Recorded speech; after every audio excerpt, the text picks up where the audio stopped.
بننا چاہتے ہو سپاہی امام کے، پہلے بنو کردار میں پیرو امام کے، اپنے کردار سے اپنی گفتار سے تم محافظ بنو دین اسلام کے۔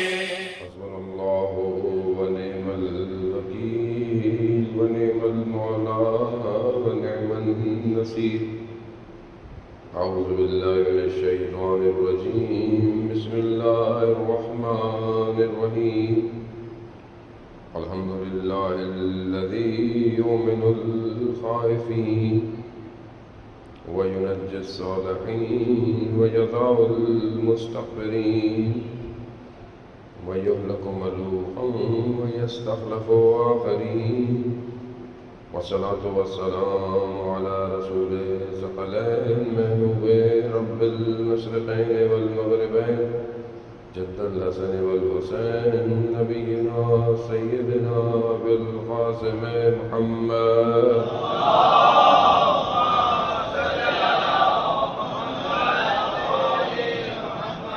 وآله الطيبين الطاهرين المعصومين، لا سيما بقية الله في الأرضين، روحي وأرواحنا لتراب مقدم الفداء، ولعنة الله على أعدائهم أجمعين۔ بسم الله الرحمن الرحيم، رب اشرح لي صدري ويسر لي أمري واحلل عقدة من لساني يفقهوا قولي، أما بعد فقد قال الله تعالى في كتاب الحكيم والقرآن المجيد: يا أيها الذين آمنوا اصبروا وصابروا ورابطوا واتقوا الله لعلكم تفلحون۔ صلوات سيدنا محمد۔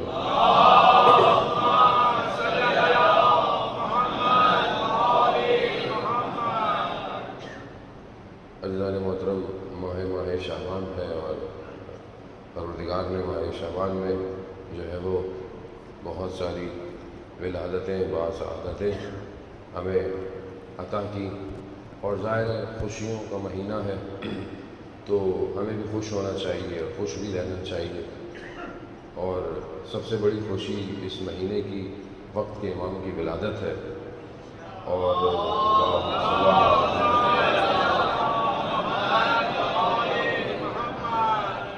ظاہر ہے جب ہم اپنے کسی ولادت پہ خوش ہوتے ہیں گھر میں، مثال کے طور پر اگر کسی کے اولاد نہیں ہو، بہت سارے لوگوں کے اولاد نہیں ہے، پروردگار وقت کے امام کے صدقے میں اولاد صالح نیک عطا فرمائے۔ کسی کی اولاد نہ ہو، بہت دنوں کے بعد بندہ اولاد ہو تو بڑا خوش ہوتا ہے اور خوشی مناتا رہتا ہے۔ ایک خوشی ہماری ہے، اس کا تعلق میری زندگی سے، شاید آپ کو خوشی نہ ہو، میں خوش ہو رہا ہوں۔ کچھ خوشیوں کا تعلق جو ہوتا ہے وہ خاندان سے ہے، کچھ خوشیوں کا تعلق کسی کمپنی سے ہوتا ہے، کمپنی کو کوئی پروفٹ مل رہا ہے وہ خوش ہوتی ہے، دوسری کمپنی کو نقصان ہو وہ رو رہی ہوتی ہے۔ کچھ خوشیاں ہماری الگ الگ ہیں۔ ایک خوشی ہے جو کائنات کی خوشی ہے، یہ وہ خوشی ہے کہ جس کے لیے انتظار ہو رہا ہے۔ ہمارا ٹاپک بھی ہے منتظر سے منتظر تک،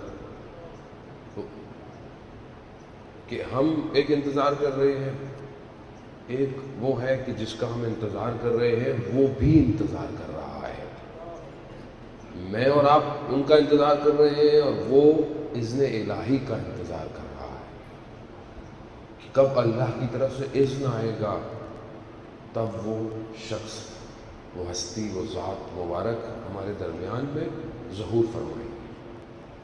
جب غیبت صغرا تمام ہوئی، اینڈ ہوئی، امام کی بعض روایتیں کہتی ہیں امام کی ولادت سے، بعض کہتے ہیں 11ویں امام کی شہادت کے بعد سے، 5 سال کا فرق ہے، زیادہ نہیں ہے غیبت ہے۔ تو وہ امام کے 4 نائب تھے جو امام نے فوراً اپنے نائب بنائے، ایک اس کے بعد دوسرے انہی کے بیٹے تھے، پھر ایک حسن بن روح کو بنایا، پھر اس کے بعد آخری، اور اس کے بعد یہ سلسلہ جو ہے وہ جب آخری تھے تو امام نے ان کو جو توقیع بھجوائی، جو بعد میں علماء نے اس کو کوٹ کیا، شیخ مفید نے، بہت سارے علماء نے، کہ امام نے ان کو جو بھجوایا اس میں کہا کہ 6 دن بعد تمہارا انتقال ہو جائے گا۔ اور اب تم اپنی جانشینی کسی کو منتقل نہیں کرنا. اور اس کے بعد اور اگر کوئی دعویٰ کرے تو وہ جھوٹا ہے، کذاب ہے. اب یہ جو 4 لوگ تھے، اور اس کے بعد پھر بعض اور حدیثیں کہ اب غیبت یعنی اب بڑی غیبت کا دور ہے. اب جب امام نے کہا کہ جب اللہ کا اذن ہوگا میں آؤں گا، یہ جو غیبت کبریٰ شروع ہوئی، اس غیبت کبریٰ میں امامی کی حدیث نے کہ اب تم جو تمہارے مسائل ہو وہ ان سے رجوع کرنا جو ہماری حدیثوں کو بیان کرتے ہیں تم سے. یہ امام نے واضح کہہ دیا.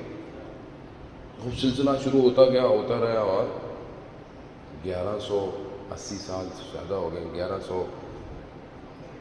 1185 ولادت انشاءاللہ امام کی ہے. اب مسئلہ یہ ہے کہ یہ جو 4 تھے امام کے نائب خاص، اس میں سے میں بس تھوڑا سا اشارہ کروں گا اور آگے بڑھوں گا تاکہ وہ ایک خصوصیت ہم پیدا کریں.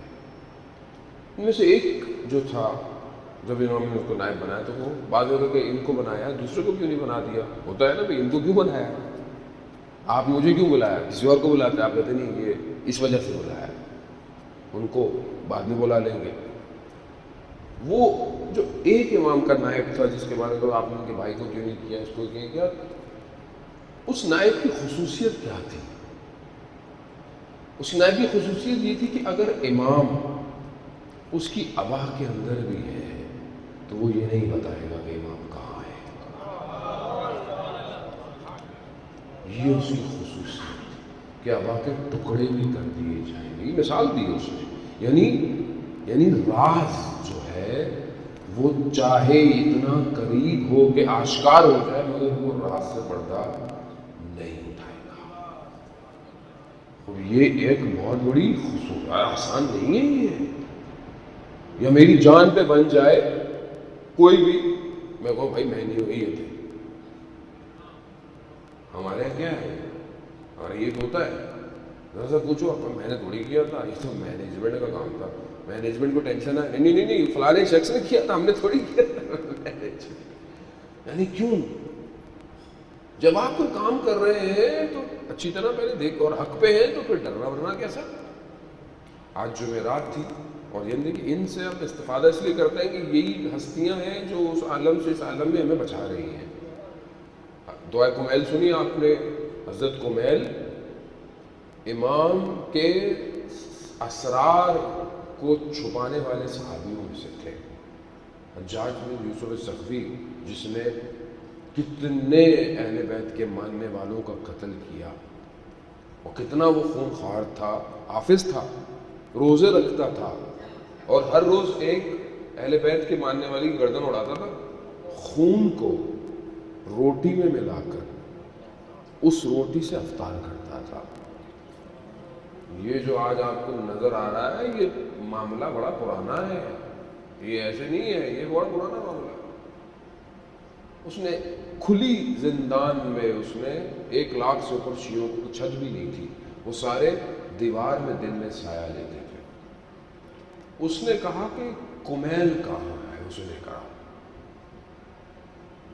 کمیل جانتا تھا کہ کمیل کون ہے. کمیل کو پکڑنے والے جو بوڑھا شخص ہو گیا 90 سال سے اوپر.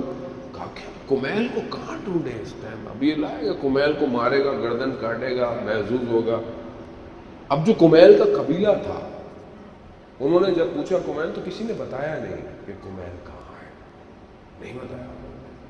لیکن جب ان کے اوپر مشکلات آنا پڑ گئیں تو کمیل خود آ گئے چلتے ہوئے. اب آپ حضرت کمیل کے جملے سے دربار میں بیٹھا ہوا ہے تو خادم نے کہا کہ کوئی بوڑھا سا شخص آیا ہے. کہا کون ہے؟ کہا اپنا نام کمیل بتا رہا ہے. کہا لاؤ. جب آئے تو کہا مگر تمہیں نہیں پتا کہ میں تو تمہیں ہی ڈھونڈ رہا ہوں. کہتا ہاں میں اس لیے آیا ہوں، مجھے میرے مولا نے سکھایا ہے کہ تمہاری وجہ سے کسی اور پر مشکل نہیں پڑنی چاہیے. کہا میں یہ کروں گا. کہا کر، سب مجھے پتا ہے. امام کے رازوں کو چھپانے والا، عزیزان محترم، اہل بیت کے بہت سارے راز ہیں. ان رازوں کو ائمہ نے اس وقت بھی اپنے صحابیوں کو تعلیم دیا کہ یہ راز سب کو بتانے کے نہیں ہے. نہیں ہے یہ راز. راز کہاں بتایا جاتا ہے؟ راز وہاں بتایا جاتا ہے کہ جہاں سامنے والے کا ظرف، یعنی سامنے والے کی اتنی حیثیت ہو کہ اس کو ہضم کرے. ہم نے کیا کیا؟ ہم نے ہر ذہن دیکھے بغیر بہت سارے ائمہ کی باتیں تھی سب کو بتانا شروع کر دیا. اب کسی کو سمجھ میں آیا، کسی کو نہیں آیا، کسی کو. اس کا ہوا کیا نتیجہ کہ ایک عجیب سی کیفیت پیدا ہو گئی. اصل ہدف ائمہ تھا، لیکن ائمہ نے بھی اپنے قریب میں لوگوں کو رکھا ہوا تھا نا. جو حضرت سلیمان فارسی جانتے تھے وہ ابو ذر نہیں جانتے تھے. اب ہم یہ بات پڑھتے ہیں، خطابتیں پڑھتے ہیں، ہمارے بہت سارے جو ہے وہ دوست بھائی کو کہتے ہیں کہ دیکھا یہ ہمارے ایک دوست، ہم اٹھنا بیٹھنا شروع کیا، تھوڑا سا روحانی معاملات شروع ہوئے تو ان سے بات ہوئی تو کہہ لیں گے ابھی آپ تھوڑے دنوں بعد جو ہے وہ بولیں گے نماز نہیں پڑھنی. میں نے کہا کیوں، کیا ہو گیا؟ کہتا ہے نہیں ایک مقام آ جاتا ہے کہ جب یہ سب ختم ہو جاتا ہے. میں نے کہا یہ کون سا مقام ہے جو رسول خدا کو نہیں ملا، انہیں مل گیا؟ یعنی آپ بتائیں کہ رسول خدا سے بڑا کوئی مقام ہے؟ رسول خدا نے تو نماز ترک نہیں کی آج تک.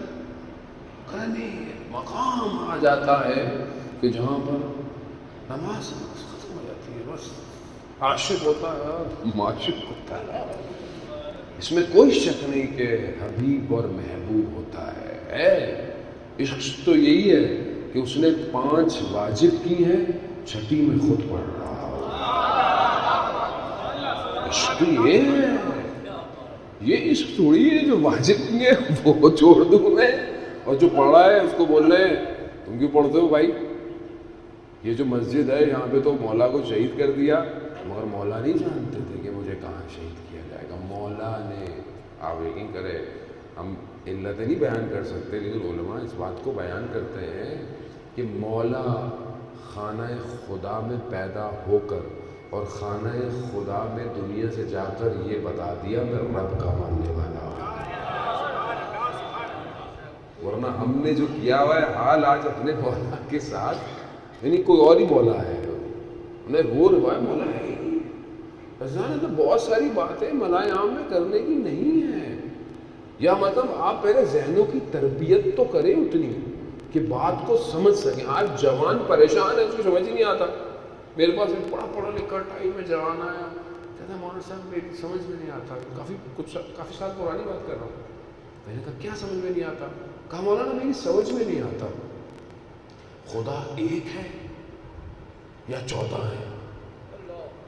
تو میں نے کہا یہ کیسی بات کر دیا، خدا تو ایک ہی ہے. کہتا ہے یہ بعض جگہوں پہ ہم مجلس سن رہے ہوتے ہیں، ہمیں سمجھ میں نہیں آتا، وہ باتیں ایسی کر رہے ہو. تو یہ کس کا قصور ہے عزیزان محترم؟ مجھولات، چھپی ہوئی باتیں، اور ایسی بات کرنا کہ جو آپ کی سمجھ میں اگر ایسی ہی کرنی تو پھر قرآن کیوں ایسی باتیں کر رہا ہے بار بار؟ قرآن واضح بات کرتا ہے. قرآن کی کوئی بات ڈھکی چھپی ہے ہی نہیں.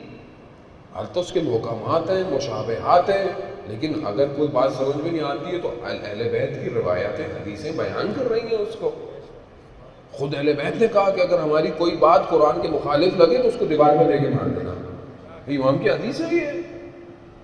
لیکن ہماری باتیں یہ نہیں، یہ بہت راز کی باتیں ہیں. یہ راز سمجھ میں آئے گا عزیزان محترم. یعنی ہم اس جگہ عجیب سے راز لے آئے.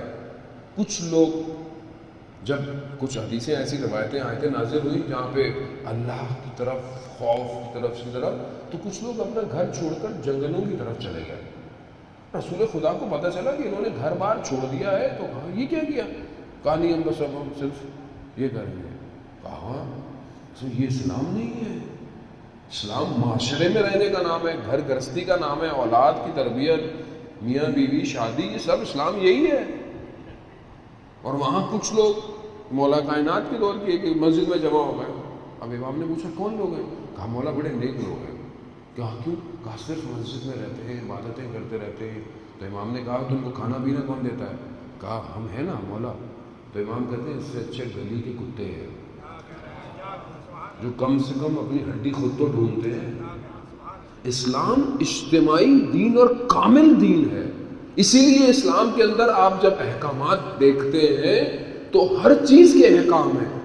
معاملہ کیسے کرنا ہے، وعدہ کیسے کرنا ہے، کاروبار کیسے کرنا ہے، ناپنا کیسے ہے، تولنا کیسے ہے، بولنا کیسے ہے، ہر چیز کا احکام ہے.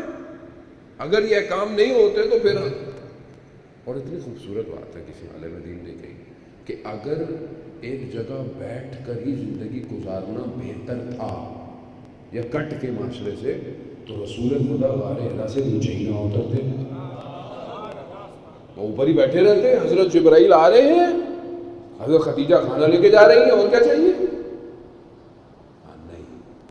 اس معاشرے میں جو اتنا جاہل معاشرہ کہ اوڑیاں کعبہ کا طواف کرتا تھا، اس معاشرے میں جا کر رسول نے ہدایت دی.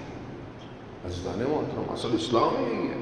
اب یہ جو کیفیت ہے کہ ہم یہ راز داں بنے، با بصیرت بنے، کون سی بات کہاں کرنی ہے، کون سی بات کیا نہیں کرنی ہے، اور اپنے اندر اس ایبلٹی کو پیدا کریں، تو پھر ایک خصوصیت ہم پیدا ہو کہ ہم امام کی اس کمپنی میں اپنا ایڈمیشن کروائیں، انرولمنٹ کرائیں. سی وی چیک ہوتی ہے نا آپ کی. آپ فلانی کمپنی نے بولا جی 5 سال کا ایکسپیرینس ہو، 10 سال کا ایکسپیرینس ہو، یہ کوالٹیز ہوں، پھر آپ اپنی سی وی دیں، پھر سلیکشن ہوگی.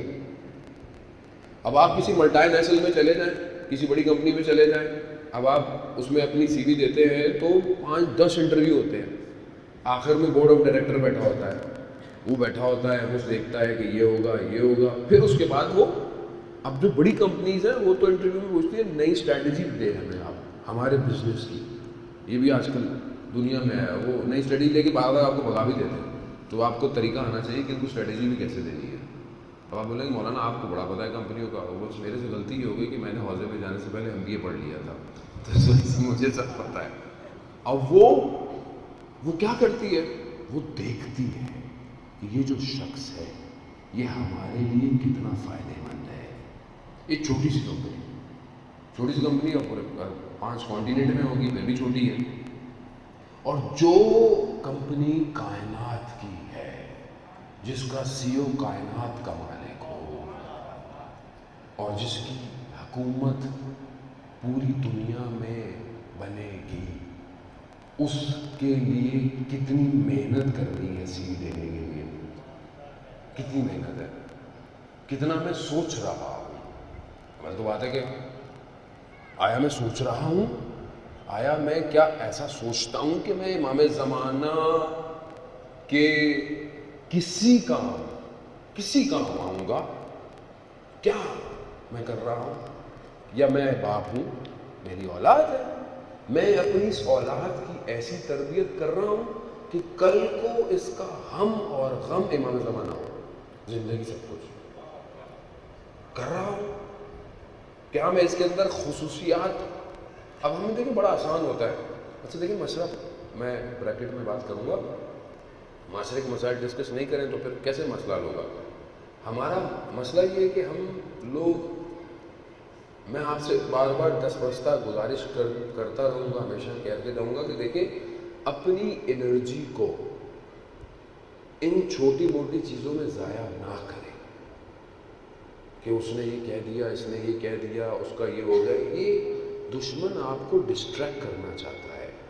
آپ ساری چیزوں کو باہر رکھ دیں، آپ اپنے لیے ایک لائن آف ایکشن بنائیں کہ میں نے 6 مہینے میں یہ کرنا ہے، سال میں یہ کرنا ہے، اور پھر اس کو چیک کریں کہ کیا جو میں نے ٹارگٹ بنائے تھے کیا میں نے 6 مہینے میں پورے کیے کہ نہیں کیے. چیک اینڈ بیلنس کریں، مشورہ کریں. چاہے آپ بزنس مین ہیں، چاہے آپ جاب کرتے ہیں، چاہے آپ ٹیچر ہیں، چاہے آپ اسٹوڈنٹ ہیں، چاہے آپ ماں ہیں، چاہے باپ ہے، کوئی بھی شخص ہے جو بھی کام کر رہا ہے وہ اپنے لیے لائن آف ایکشن بنائے کہ میں نے کام کیسے کرنا ہے. پھر اس کو دیکھیں اور پھر دیکھیں کہ میں نے ترقی کی کہ نہیں کی.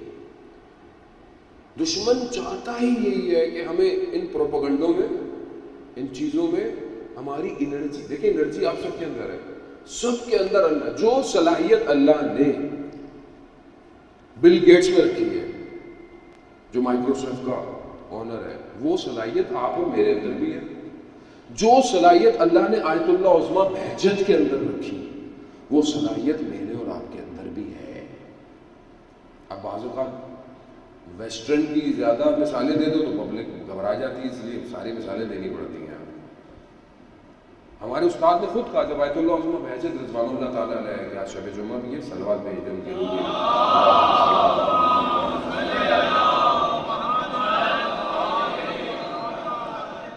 جب ان کا انتقال ہوا تو ہمارے استاد نے ہمیں یہ کہا کہ آیت اللہ عظمیٰ بہجت کے انتقال کے بعد دروازہ بند نہیں ہوا اس راستے کا، وہ جس مقام پہ تھے. کہا دروازہ کھلا ہوا، تم اپنے اندر صلاحیت پیدا کرو اس چیز کی. بات یہ ہے کہ میں پہلے یہ تو دیکھوں کہ میں نے کرنا کیا ہے زندگی میں. میں اپنی اولاد کو لگاؤں. ہم بڑے آرام سے کہہ دیتے ہیں جی وہ یہودی یہ کر رہے ہیں، فلانا یہ کر رہے ہیں، وہ اپنے بچوں کو یوں کرتے ہیں. اب یہ جو جتنے بھی یہ بڑے بڑے خود ٹیکنالوجی کے ہیڈ ہیں، انہوں نے اپنے بچوں کو بغیر ٹیکنالوجی کے بڑا کیا ہے. جتنے بھی ہیں ان کے گھروں میں یہ جو ٹیکنالوجی انہوں نے ہمارے لیے بنائی ہے خود نہیں استعمال کرتے، کیونکہ انہیں پتہ ہے کہ اگر صحیح استعمال نہ ہو تو اس کے نقصان ہوتے ہیں. میرے بیٹے نے خود مجھے کہا کہ مجھے فلانا گیم چاہیے، فلانا گیم چاہیے، فلانا. میں نے اس سے ایک ہی بات کی، میں نے کہا تم بڑے ہو کر گیم کھیلنے والے بننا چاہتے ہو یا گیم بنانے والے؟ کہا گیم بنانے والے. تو میں نے کہا گیم کھیلنا چھوڑ دو، پڑھائی کرو. تم لیڈ کرو، نہ تمہیں کوئی لیڈ کرے. یہ آپ دیں اس بچے کو، آپ محنت، آپ ایک بچے میں محنت نہیں کر سکتے. آپ سمجھ لیں آپ کی زندگی کا پروجیکٹ یہ بچہ ہے بس. آپ کمپنی آپ کو پروجیکٹ دیتی ہے یہ فلانی چیز لانچ کرنی، کتنی محنت کرتے ہیں، کتنی میٹنگیں ہوتی ہیں. مثلا ایک جوس کا پیکٹ لانچ کر رہے ہیں، اتنی محنت کرتے ہیں. اور یہ پروڈکٹ ہے ہمیں زمانہ کی، اس میں محنت کریں، اس کو دکھائیں، اس کو دنیا کی زبانیں سکھائیں. آن لائن موجود ہے چیزیں، اس کو گیم سکھائیں، اس کو فزیکل ایکٹیویٹیز سکھائیں، اس کو سوئمنگ سکھائیں، سائیکل سکھائیں. اس کو سوسائٹی میں عزیزان محترم جہاں امام بارگاہ ہے، جہاں پر کتاب خانہ لائبریری ضرورت ہے، وہاں پر سوسائٹی میں سپورٹس کمپلیکس ہونا چاہیے. آپ امام زمانہ جب آئیں گے ہمیں دوڑنا پڑے گا، ہم تیار ہیں دوڑنے کے لیے. اب وہ تو وقت بتائے گا کہ ہم امام کی طرف دوڑیں گے یا امام کے مخالف دوڑیں گے. صلوات بھیجتے محمد والے.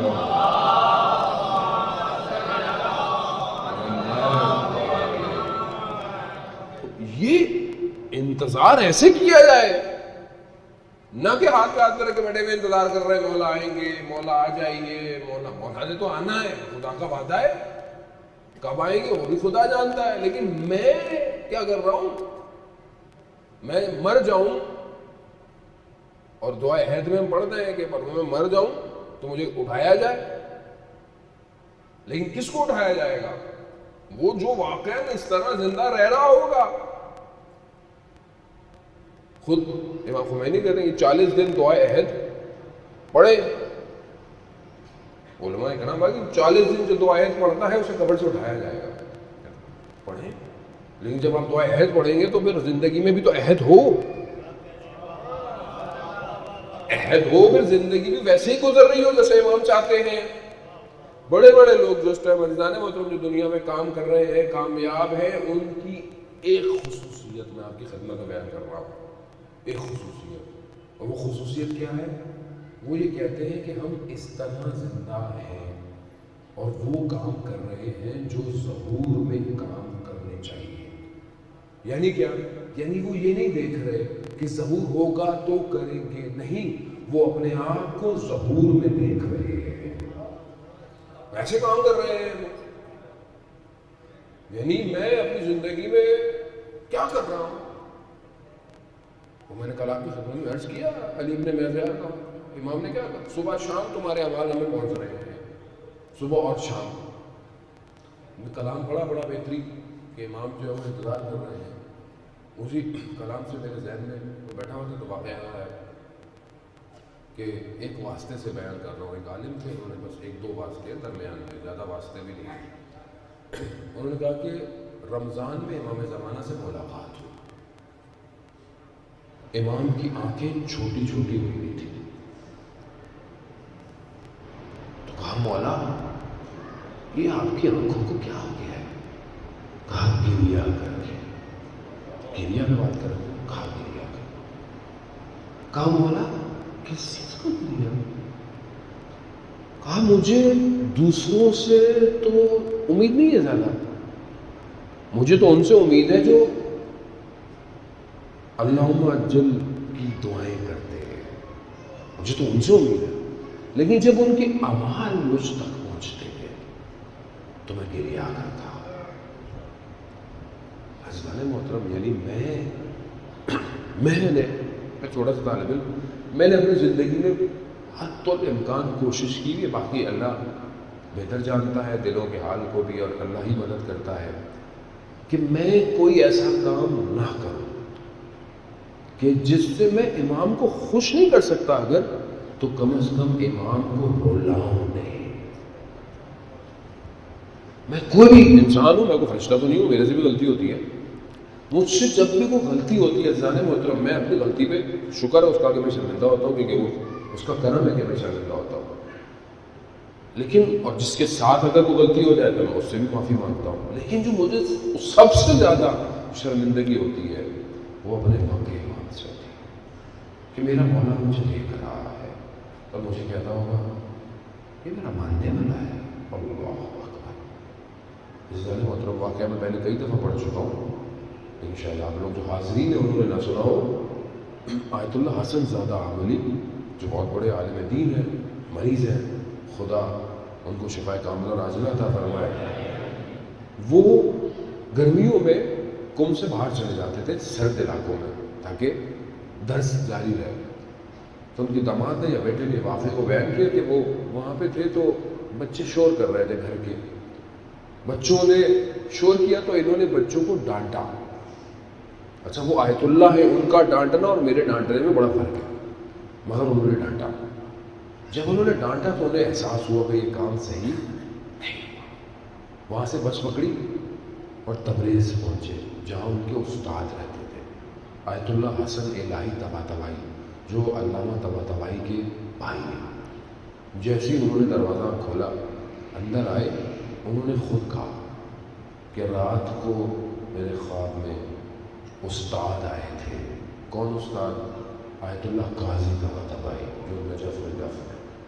کہا استاد نے کہا کہ حسن زادہ سے کہنا کیا اس طرح امام زمانہ کا انتظار کر رہا ہے. بچے کو ڈانٹا تھا خالی. ہم کیا کرتے ہیں؟ ہمارا اخلاق کیسا ہے گھر میں؟ بچے سے، بیوی سے، ماں باپ سے بہت مسائل ہیں. عزیزان محترم اخلاقی کتنے مسائل ہیں ہمارے، کتنی میسیجز آتے رہتے ہیں میرے پاس گھروں کے مسائل کے. ہم باہر کتنے اچھے ہوتے ہیں، منتظر ایسے تھوڑی بنے گا کہ آپ مسجد میں آ جائیں بڑے اچھے ہیں، روڈ پہ ملے بھی السلام علیکم السلام علیکم کیسے ہیں بھائی، بڑی بات ہے جی، نماز میں آ رہے ہیں، تسبیحات میں ہے. منتظر صرف یہی تھوڑی ہے، منتظر گھر میں بھی منتظر ہے. اب گھر میں جاؤں اور میں ہر کلام پہ تلخ کلام ہو جاؤں، اپنی زوجہ یا اپنے والدین کی عزت نہ کروں، یا اپنے ہمسائے یا گلی کسی بھی جگہ پر میرا اخلاق صحیح نہ ہو. مطلب خود تعجب ہوتا ہے مجھے بعض اوقات، میں مطلب خود انسان ہے، انسان دیکھتا ہے بعض اوقات. جانے میں تو میں نے ایسی جگہوں پر کہ جہاں ہو سکتا تھا میں نے امام کو یاد کیا. کئی ہزار کی بلندیوں پہ جب جہاز اڑ رہا ہوتا ہے نا تو میں دیکھتا ہوں اکثر اس وقت آسمانوں میں اور کھڑکی سے دیکھتا ہوں، کہتا ہوں یا امام زمانہ گواہ لیجیے گا میں نے یہاں پہ بھی آپ کو یاد کیا. اور یہی دل ہے کہ ہر وقت یاد کریں. میری چاہت آپ ہی ہیں اور کوئی نہیں میری زندگی میں چاہت آپ کے علاوہ. لیکن میں یہ سب کروں اور میں گھر میں جاؤں اور کھانے میں نمک کم ہو اور میں اڑا کے یہ کیا کھانا بنایا. یہ منتظر ہے. ایک عالم دین کا انتقال ہوا اور ان کی زوجہ نے کہا کہ ان کے منہ میں ذائقہ ہی نہیں تھا، جو بھی کھلاؤ جلاوا کچھ بھی کھا لیتے تھے.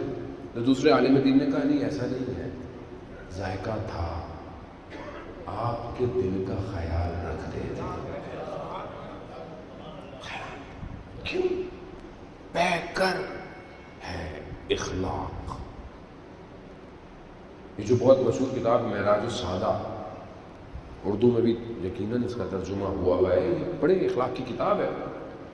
ان کی جو ملا حسین ناراکی، ان کی جو والد تھے انہوں نے کتاب لکھی تھی ایک اور، اس کا نام بھی ایسی تھا، سعادہ میرے ذہن میں نہیں آ رہا.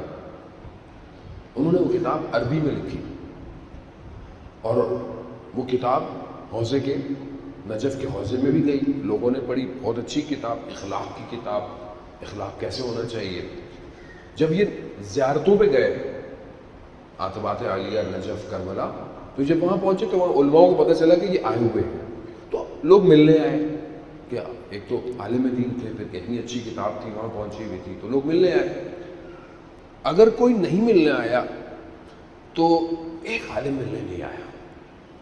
وہ کون ہے؟ وہ سید مہدی بحر العلوم. اللہ اکبر. میری تو عجیب سی حالت ہو جاتی جب میں ان کا نام لیتا ہوں، کیونکہ امام زمانہ سے یہ شخص اتنا جڑا ہوا تھا. اب انہوں نے کہا کہ میں ملنے چلتا ہوں، تو ان کے اطراف میں بولے آپ آئے ہوئے ہیں، آپ سے ملنے آنا چاہیے تھا جیسے ہمارے یہاں ہوتا ہے. تو ان کا نہیں، کوئی مسئلہ نہیں، وہ مصروف ہوں گے، میں چلتا ہوں. یہ گئے وہ درس دے رہے تھے، یہ بیٹھ گئے باہر درس کو رہے. انہوں نے درس دیا اور ثناء العلام کیا، جیسے توجہ ہی نہیں دی کہ کوئی شخص ہے. چلے پھر ہوا، پھر کچھ دن گزرے تو انہوں نے کہا کہ پھر چلتے ہیں ایک دفعہ. تو اطراف میں انہوں نے کہا جیسے ہمارے بھی ہوتے ہیں نا لوگ، مولانا کو کیا کر رہے ہیں مولانا، آپ کیا ہو رہے ہیں، آپ کا پروٹوکول ہے، آپ کدھر چکروں. زمانے میں لوگوں نے بولا بھائی وہ آپ سے بات نہیں کرنے کا تھا. نہیں. پھر گئے، پھر ایسے ہی ہوا، وہ بات ہی نہیں تھی. یہ کربلا گئے زیارتیں کرتے واپس. اب جب ان کے واپسی کا ٹائم ہوا، جب واپس آنے کا، تو انہوں نے کہا کہ میں ایک اور دفعہ چلتا ہوں. 2 دفعہ گئے، انہوں نے صحیح طرح بات کی کہ ہاں پھر جا رہے ہیں. کہتا کوئی نہیں. میں اب جب یہ خبر سید کو پتہ چلی کہ یہ ملنے آ رہے ہیں، سید ننگے پاؤں دوڑتے ہوئے گلی کے کونے تک گئے اور لے کر آئے. تو انہوں نے پوچھا کہ میں پہلے بھی آیا 2 دفعہ، آپ نے توجہ نہیں کی. اللہ اکبر. کہتے ہیں میں یہ دیکھنا چاہتا تھا کہ جو اخلاق کی کتاب آپ نے لکھی ہے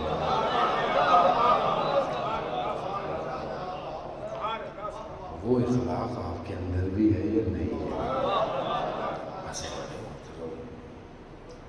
ہم لوگ تو پتہ نہیں کسی کھاتے میں ہی نہیں ہے. یہ لوگ تھے منتظر. یہ ہے ہم کہاں ہیں؟ یہاں تو ذرا سی کو بات ہو جائے تو بندہ ناراض ہو جاتا ہے. یہاں بہن بھائی ناراض ہے، بھائی بہن سے بات نہیں کرتا، بہنیں بھائی سے بات نہیں کر رہی ہیں، ماں باپ سے بچے ناراض ہیں.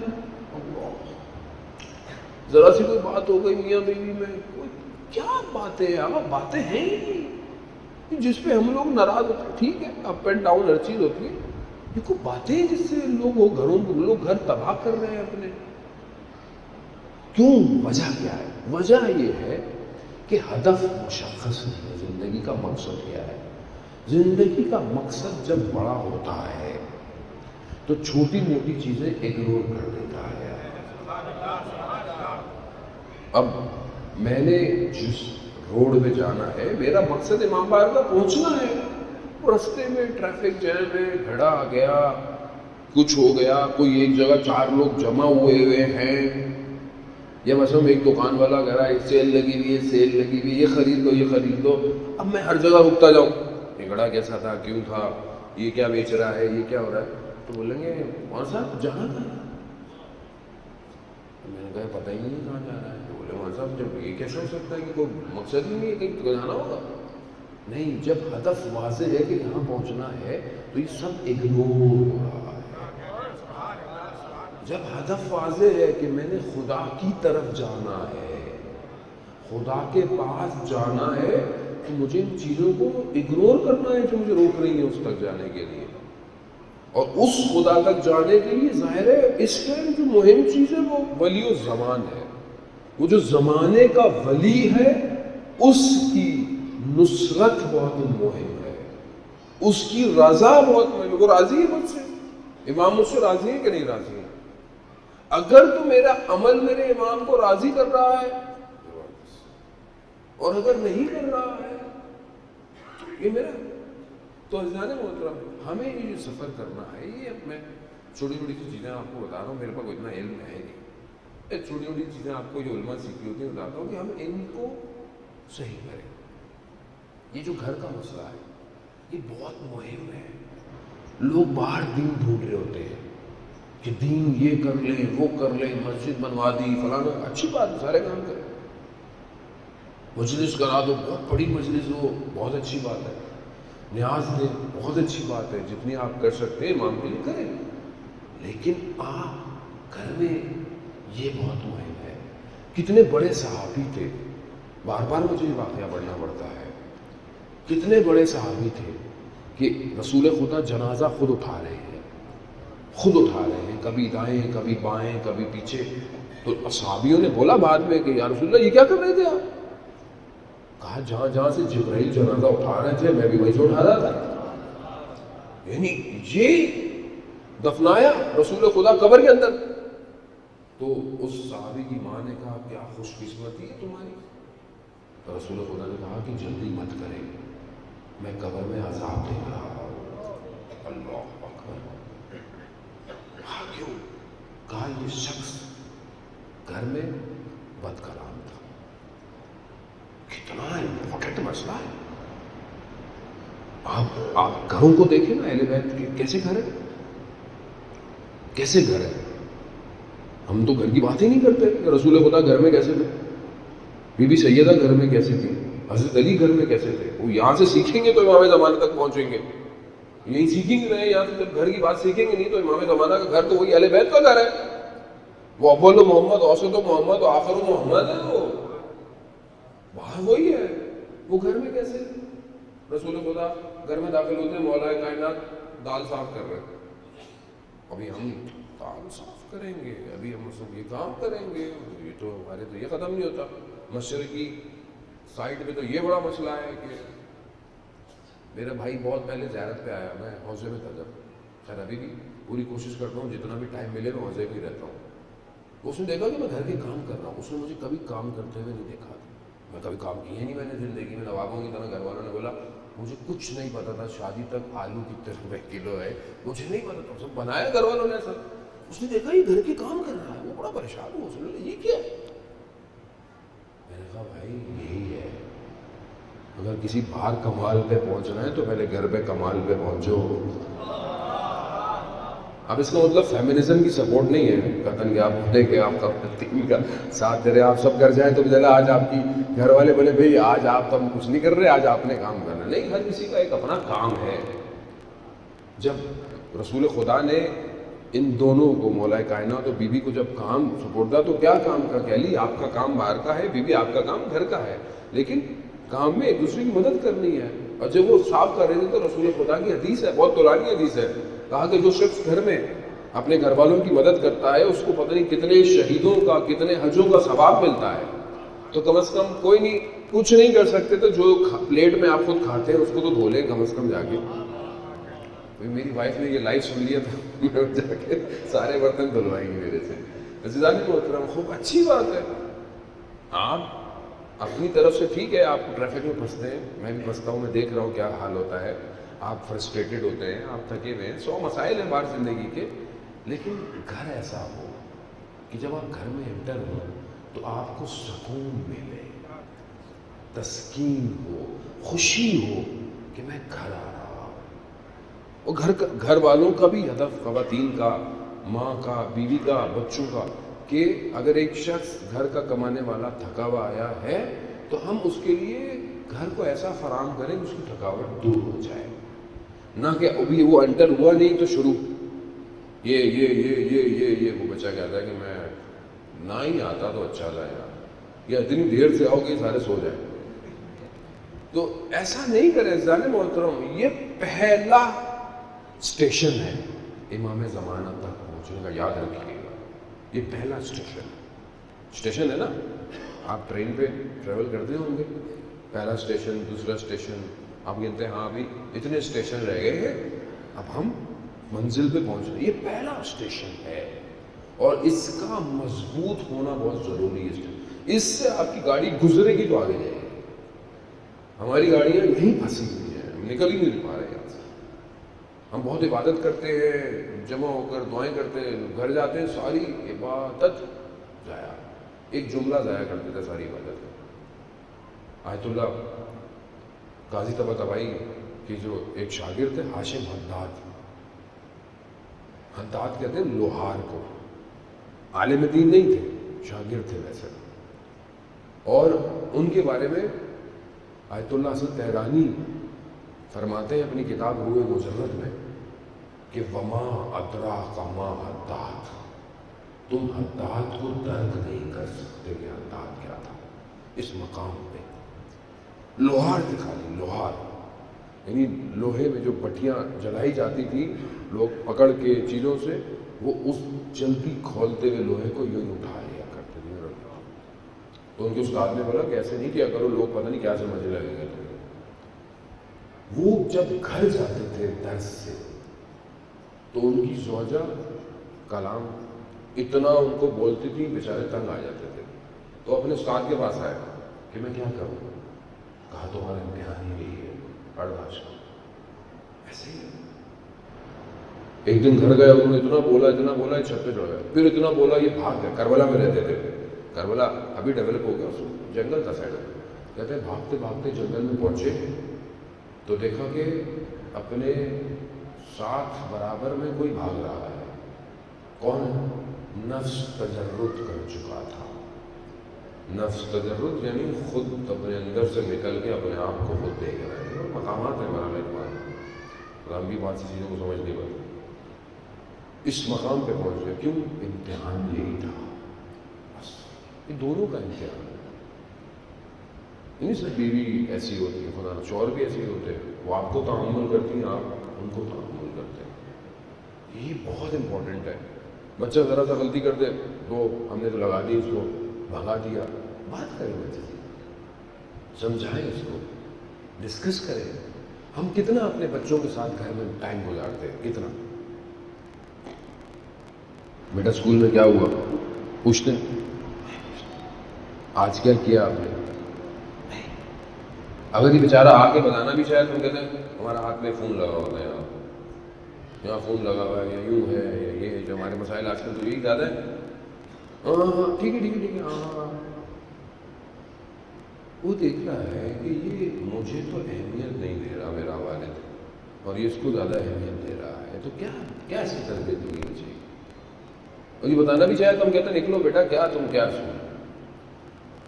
ایسے تو نہیں بن سکتی عزیزان محترم وہ حکومت کہ جس کا ایک ایک شخص بڑا امپورٹنٹ ہوگا. آپ پلاننگ کریں، اور یہ ممبر ہی ہے جو پلان کروائے گا. اب آپ بولیں گے ہمارا ممبر تو بات ہی نہیں کرتا ایسے، تو اس میں دیکھیں نہ تیسرے کا چوتھے کا آپ چھوڑ دیں. ہم اپنا فریضہ چاہتے ہیں، ہمیں اس سے کیا کوئی کیا کر رہا ہے. مجھ سے میرا سوال پوچھا جائے گا. آج شب جمعہ بھی وہ گھڑی تو پتہ نہیں کہاں چلی گئی اچانک سے. عزیزان محترم بس میں بہت تیزی سے کاٹتا ہوں. آپ لوگوں کے حسن سماعت اتنا ہے کہ مجھے ٹائم کا پتہ ہی نہیں چلتا. یہ حسن سماعت بھی ہوتا ہے، ایسے پڑھنے والے کا کمال نہیں ہوتا ہے اس میں سننے والوں کا بھی بڑا کمال ہوتا ہے کہ وہ اتنے آمادہ ہوں کہ سامنے والے سے کچھ کھینچ سکے.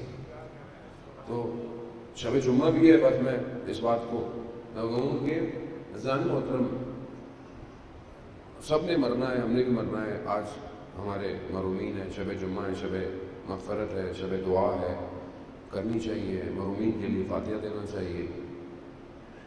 ہم سوچیں کہ جب ہم مریں گے تو سب نے مرنا ہے، موت حق ہے، میں نے بھی مرنا ہے۔ مجھ سے یہ سوال تھوڑی پوچھا جائے گا کہ فلاں مولانا نے کیا پڑھا، فلاں مولانا نے کیا پڑھا، مجھ سے پوچھے گا تم نے کیا پڑھا؟ میں بولتا ہی نہیں، میں تو وہاں گیا تھا، وہ سے وہی۔ آپ کو تو ٹائم ملا، آپ نے کیا کیا؟ آپ کو ممبر ملا، آپ نے کیا کیا؟ آپ نے ان کی باتیں کی یا جو کام کی باتیں تھی وہ کی؟ ہمارا مسئلہ یہ ہے کہ ہم اپنی اکاؤنٹیبلٹی نہیں کر رہے، ہم دوسروں کی اکاؤنٹیبلٹی کر رہے ہیں۔ اس نے یہ کیا، اس تنظیم نے یہ کیا، اس ٹرسٹ نے یہ کیا، فلانے نے یہ کیا، یہ کیا، یہ کیا، اور ایٹ دا اینڈ ہم سب زیرو ہیں۔ آپ چھوڑ دیں کوئی کیا کر رہا ہے، آپ اپنی پلاننگ بنائیں، اور ایسی پلان بنائیں کہ ٹرسٹ اور مینجمنٹ کے آنے جانے سے نظام خراب نہ ہو، کیونکہ اجتماعی طور پر کام ہوتے ہیں۔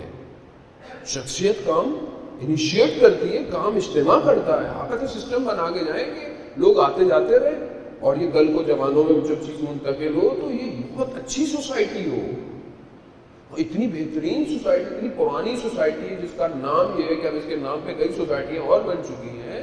کتنے لوگ، علماء، کتنے لوگ یہاں سے اٹھے اور کہاں کہاں چلے گئے، کتنے لوگوں نے آ کر یہاں پڑھا۔ ہمیں اس کو اور اوپر لے کے جانا ہے، نہ کہ ہم نیچے لے کے جائیں اس کو۔ تو ہم ڈیزائن کریں گے، انشاءاللہ آنے والے وقتوں میں ہم کوشش کریں گے کہ چیزوں کو اپنی خدمت میں پیش کریں تاکہ ہم اور دن بہ دن جو ہے وہ پریکٹیکل ہو جائیں۔ ایک دفعہ آپ اپنے سارے مرحومین کو، میرے مرحومین کے لیے ایک صلوات بھیج دیں۔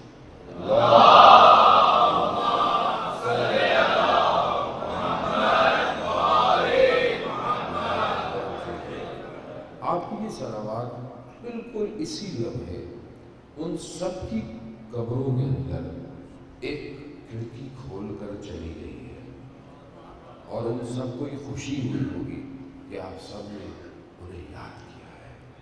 پروردگار ہمیں زمانہ کی ضرورت میں تاجیل عطا فرما، ہمیں ان کے ناصروں کے مددگاروں میں شمار فرما، جو پریشان حال ہیں ان کی پریشانیوں کو دور فرما، جو بے روزگار ہیں اس کے حالات عطا فرما۔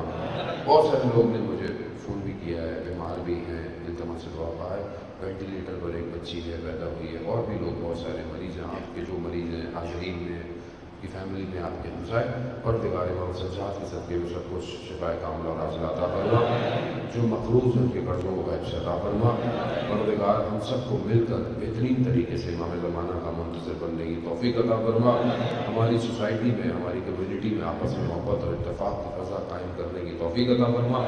پروردگار جو بے گناہ اسیر ہے، خاص طور پہ جو ہمارے جوان اسیر ہے، پروردگار تجھے واسطہ اسیران کوفہ اور شام کو انہیں جلد سے جلد رہائی عطا فرما۔